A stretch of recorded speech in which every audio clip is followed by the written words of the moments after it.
Jadi ada teman salah satu yang request khususnya Setia Kakak TV, dimana pingin ngeliat update-nya Dan Bagus saat ini. Ini kebetulan mumpung baru aja kita mandikan pagi ini, dan ini kondisi masih juga di luar ruangan, jadi kita sekaligus nanti enak meskipun rotok panas-panasan. Jadi kalau teman-teman pengen lihat kondisi Dan Bagus saat ini, ya seperti ini yang teman-teman bisa lihat di depan kamera. Jadi progres rewos-rewosnya juga kira-kira seperti apa dari yang dulu. Kalau teman-teman mengikuti konten Kakak TV itu dulunya koyo opo, saiki koyo opo gitu ya.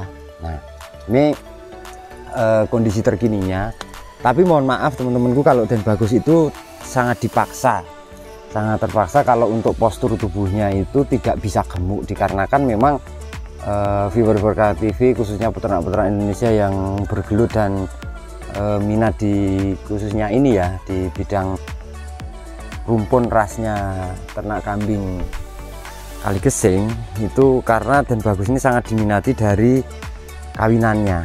Jadi kalau mau mengistirahatkan Dan Bagus dari posisi kawinnya kayaknya sangat sulit.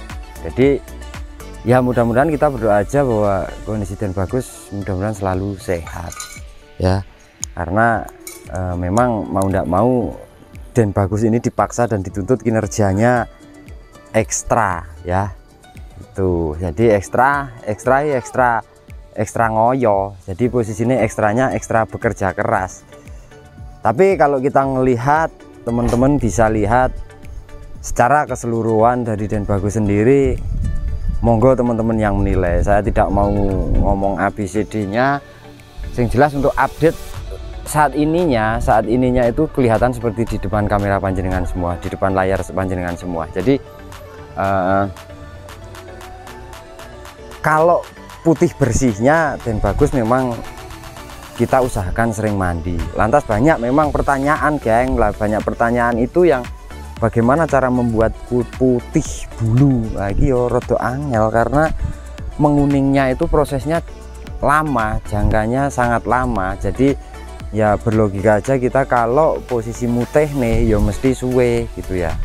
Tapi dengan usianya Dan Bagus yang 3,5 tahun, kalau kita ngelihat performnya, saya pikir juga masih kelihatan malah justru fresh saat ini. Jadi justru kelihatan lebih muda saat ini, karena beberapa episode terakhir ini memang Dan Bagus kita rawat, jadi kita ya masih keteter. Memang Dan Bagus itu kita prioritaskan dalam perawatan, khususnya mandi dan pola makannya.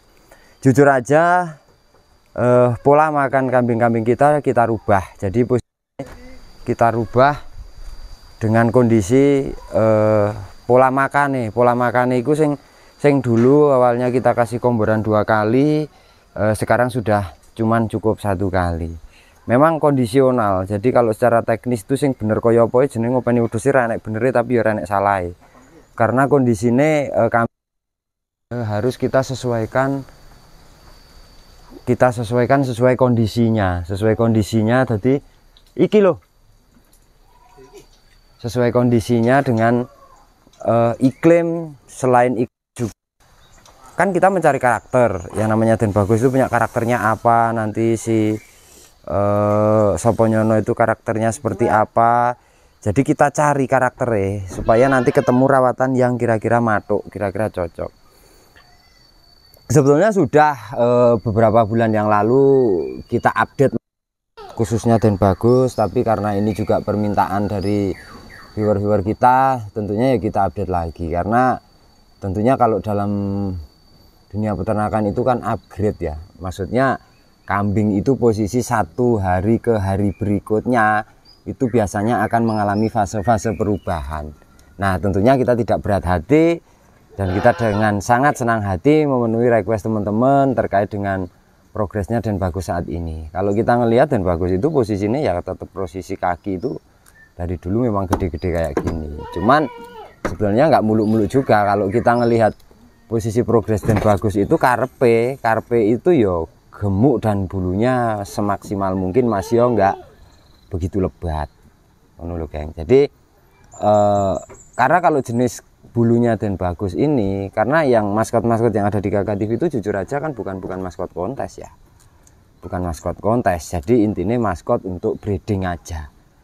Di sisi kelemahan misalnya Den Bagus ini dari bulunya itu masih tipis, kurang begitu tebal, tapi kita punya harapan juga Mbok Menawa nanti kita rawat dengan baik ya ada perubahan. Mas yo sengsara edan nek misalnya kok posisi bulunya Den Bagus ini mau dibuat seperti lebatnya punya teman-teman yang kelas kontes, itu kayaknya juga mustahil banget karena sudah karakter dari bentuk bulunya ini yang besar. Jadi untuk dribulnya, untuk menumbuhkan bulu yang lembut itu memang sekiranya sangat sulit. Tapi ya nyatanya, faktanya ya sedikit demi sedikit, termasuk pada daerah area kaki depan ini kan dibanding dulu waktu datang blindis, sekarang sudah mulai ada perubahan itu ya. Jadi yang rewos awalnya dulu juga tipis, panjenengan semua tadi juga sudah melihat bahwa juga sudah ada perkembangan, sudah ada pertumbuhan di bulu rewosnya. Jadi seperti ini Mas yo, karena bulunya Den Bagus ini tidak mekar banget, tapi minimal panjangnya ini nanti ya apa namanya bisa maksimal itu guys. Nah seperti ini. Jadi perkembangan Den Bagus saat ini saya pikir menurut saya kita juga sudah semaksimal mungkin berusaha, dengan harapan juga nanti misal kok ini ditimbang ya secara bobot badan juga naik, secara bulu juga tambah lebat. Karena nggak bisa dipungkiri kalau kambing-kambing jenis kayak gini itu posisinya ya memang bulu juga agak utama, jadi bulu juga harus tebel menuluh, karena nilai eksotiknya dari kambing ini bulunya juga memang harus tebel. Kalau misalnya kurang tebel ya memang kita ngelihatnya jadi kurang gimana gitu, kurang menarik. Nah ini progresnya Den Bagus ya guys. Kita sebenarnya ini sudah berjalan 7 menit, kebetulan gimbalnya yontek, tapi nanti coba dulu. Sempat terkendala dengan gimbalnya juga, baterai habis guys. Nah jadi gini ya, untuk infonya untuk teman-teman semua, pagi ini kita mengamati, kita melihat perkembangannya juga karena ini memenuhi request. Jadi mohon maaf, bukan kok berarti konten kita itu selalu ini aja, tapi ya memang faktanya ini yang diminati teman-teman semua. Artinya kita bisa melihat perkembangan dari dengan pola perawatan yang biasa kita terapkan secara standar peternak tradisional. Karena kita mengakui bahwa kita bukan peternak modern ya, karena segala fasilitas dan sesuatunya kita masih dalam sebatas keterbatasan ya. Jadi masih segala sesuatunya mengalami keterbatasan, sehingga prinsip dari kita ternak kambing itu adalah memanfaatkan potensi seono ya apa toh gitu. Jadi ketika kita berbicaranya masalah pakan kok banyaknya hijauan ya kita sebisa mungkin memaksimalkan hijauan, karena prinsip kita adalah prinsip ekonomi. Jadi bagaimana supaya kambing ini juga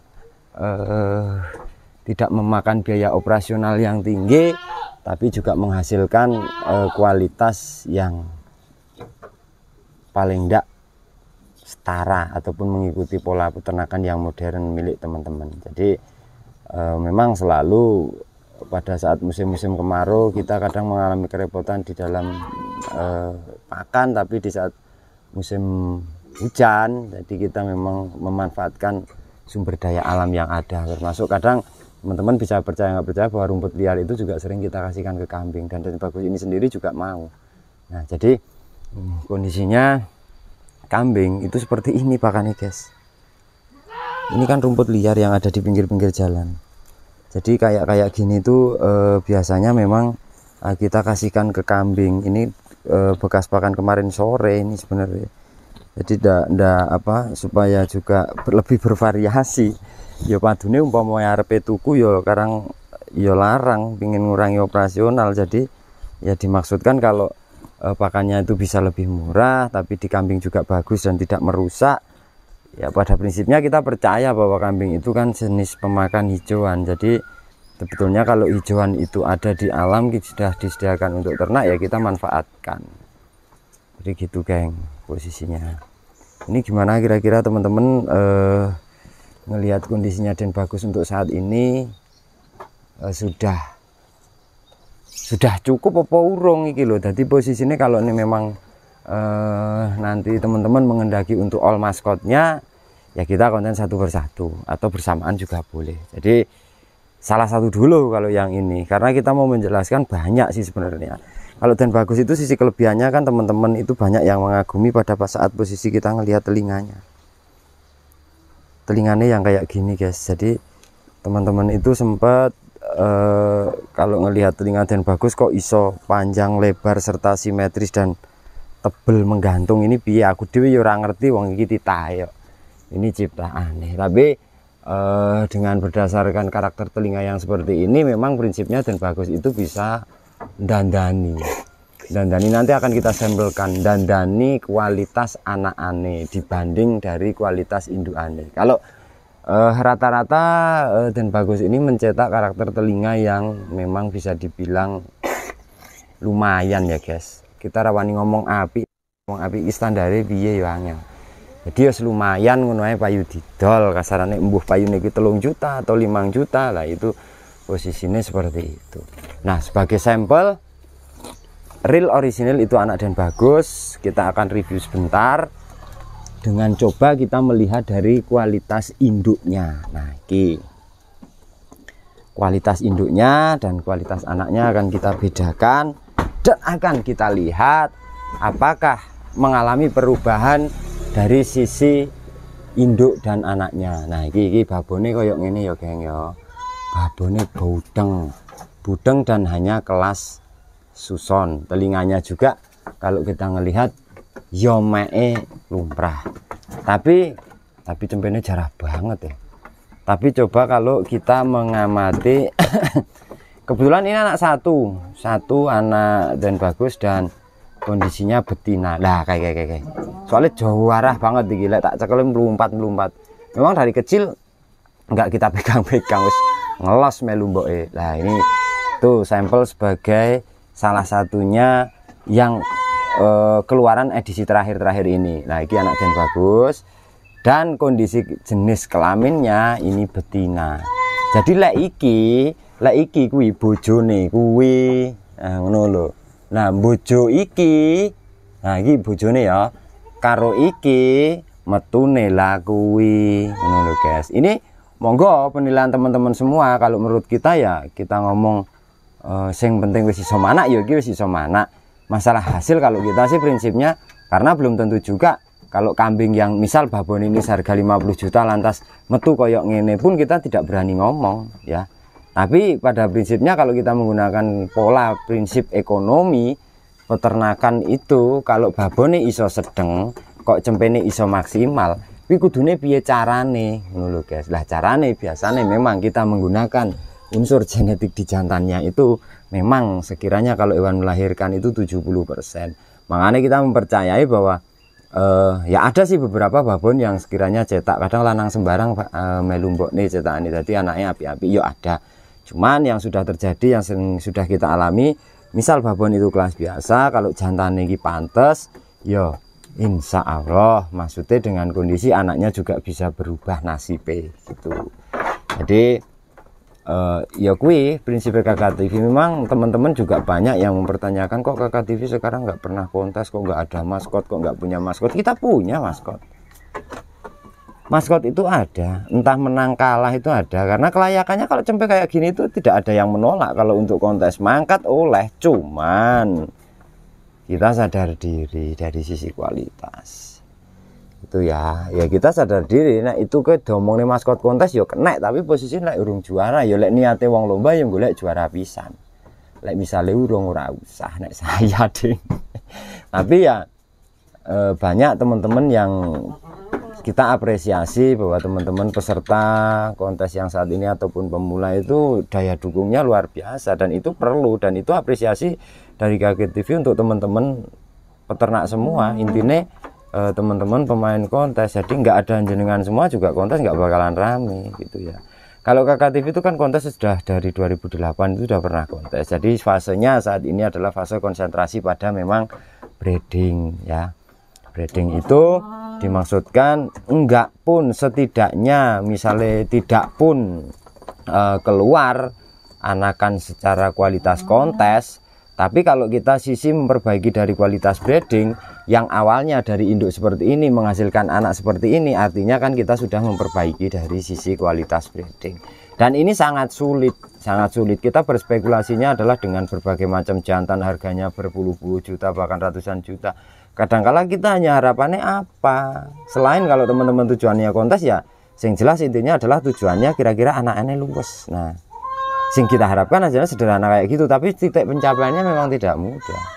Jadi teman-teman kadang-kadang kalau boleh untuk memilih klarifikasi warna segala macam bentuk pasung telinga boleh, tapi di sini terus terang aja jujur, kita pengalaman breeding itu adalah dari mbah-mbah kita, dari bapak kita, dari tetangga kita. Bagaimana bisa kalau induk yang sederhana seperti ini kok menghasilkan anak seperti ini, itu lantas PR-nya ngendi, kuncinya ngendi? Oh ternyata setelah memang kita amati memang dari kualitas jantannya juga yang mendominasi. Nah makanya dengan ilmu tersebut kita terapkan sebagai sebagai referensi ilmu dasar yang memang itu bisa kita tiru ya. Jadi studi tirunya itu kita bukan dari mana-mana, tapi dari berbagai macam pengalaman peternak, sehingga seperti ini kira-kira menghasilkan seperti ini dengan jantan yang seperti apa, itu kan paling tidak kita bisa belajar. Gitulah guys, kita sudah sangat komplit ini posisinya. Nah ini the maskotnya, ini bapaknya yang memang yo nek kupingnya dawane jan ambane sak mene tenan iki guys. Jadi ambane memang sak tebok tangan lagi. Jadi posisi kualitas ini dengan hanya juga yang serba keterbatasan, kita jodoh dengan ini, teman-teman sudah lihat anaknya ya. Jadi gitu, mudah-mudahan ini manfaat dan mudah-mudahan ini membantu sebagai informasi teman-teman, dan semoga juga kita harapannya menginspirasi. Tapi seandainya konten-konten kita itu menginspirasi, kita tidak mewajibkan untuk teman-teman buru-buru. Pilihlah yang tepat, jatuhkan pilihan panjenengan, dan pilih waktu yang tepat, sesuaikan segala kondisinya supaya panjenengan semua memulai ternak itu pada saat posisi sudah benar-benar siap. Karena tidak boleh kalau dalam ternak itu hanya kita sebatas punya uang, ambisi yang kita cari, lantas kita nanti akan terjebak ya gitu. Pelan-pelan dimantapkan dulu, disenangkan dulu, nanti posisinya baru kita berangkat. Oke, see you next time, sampai jumpa di next video. Salam lestari ternak Indonesia, sampai jumpa dan matur nuwun.